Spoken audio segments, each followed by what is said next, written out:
DEBx, amplifying voices, accelerating change. Please help me welcome to the stage, David Fraijo.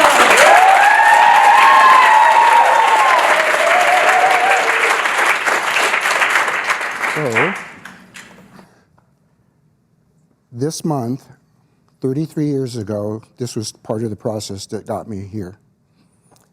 So, 33 years ago, I was confronted by my wife, and she uttered these terrible, terrible, dreaded words.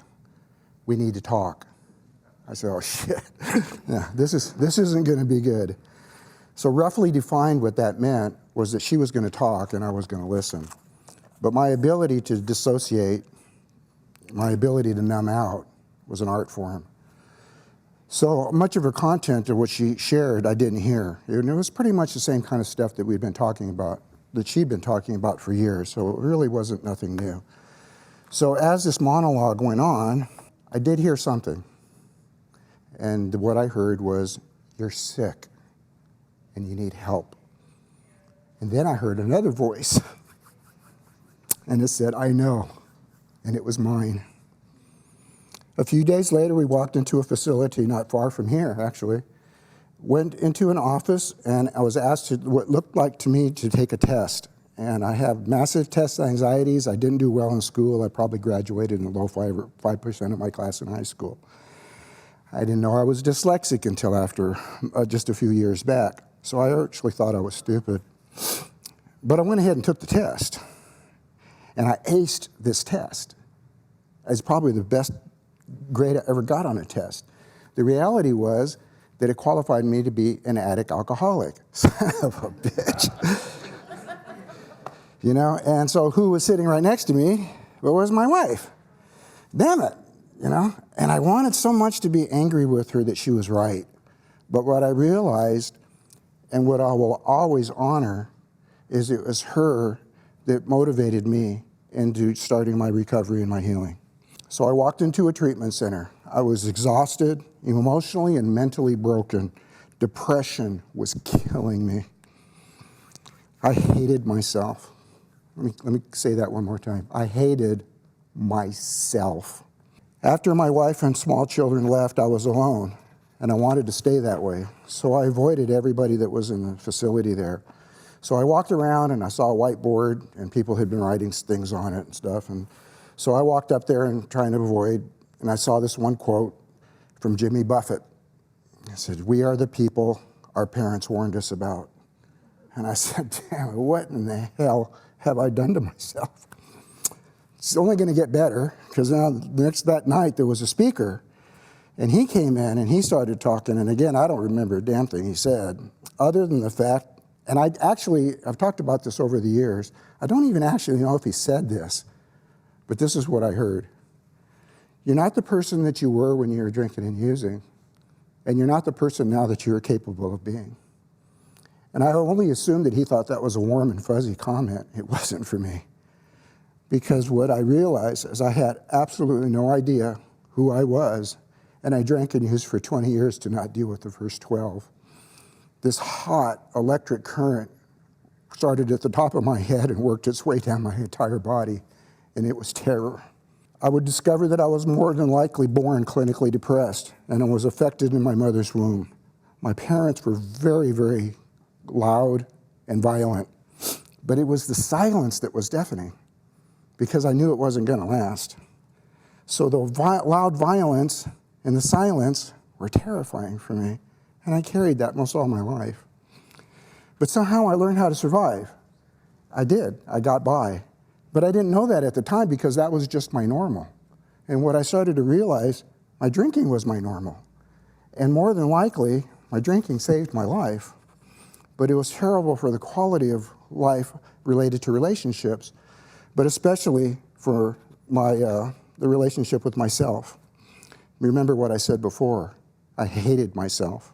So right now, giving you the definition of myself in the dictionary is my normal, healthy, or sane condition. To me, self is defined the four-letter word that keeps me connected to spirit, to energy, to the universe, to God, vibration, that it's almost like self is my humanity connected to my divinity. I need to define addiction now. Giving oneself up to a powerful habit, or being or becoming habitual. So it isn't what I did, it's who I was. It was my identity.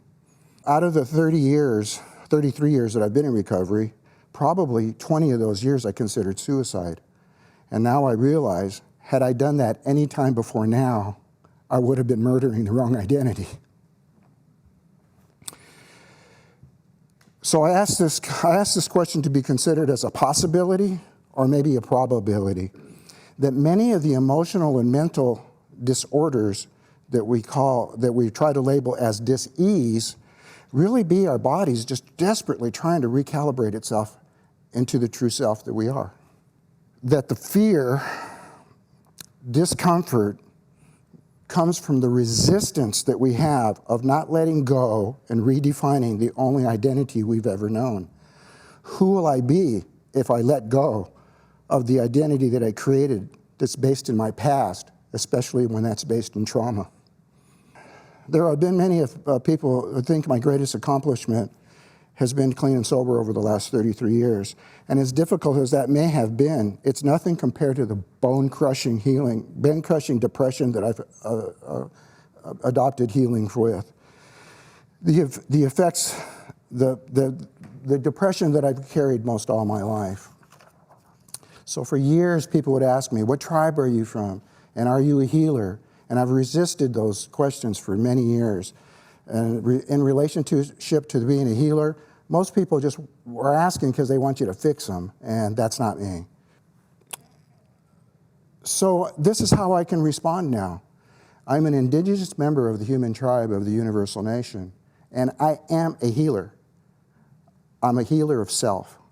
I am my first client, and as I heal, I affect others.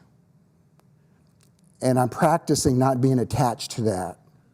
Being attached to that is a completely different talk. So there are many powerful examples of my expanded healing. One of them here, I can only share a few because of time. One of them is here on this stage in front of you. And the other one is this statement. And for my group here, for my clan, for my tribe that's here, will recognize the power behind this statement who've known me for many years. I like myself, and I'm on the journey and on the path of loving myself. So I'm asking now, who here will walk this path with me and be supported, not to fix you, but to support you in the journey of redefining self? So with every cell in my body, I say right now, thank you.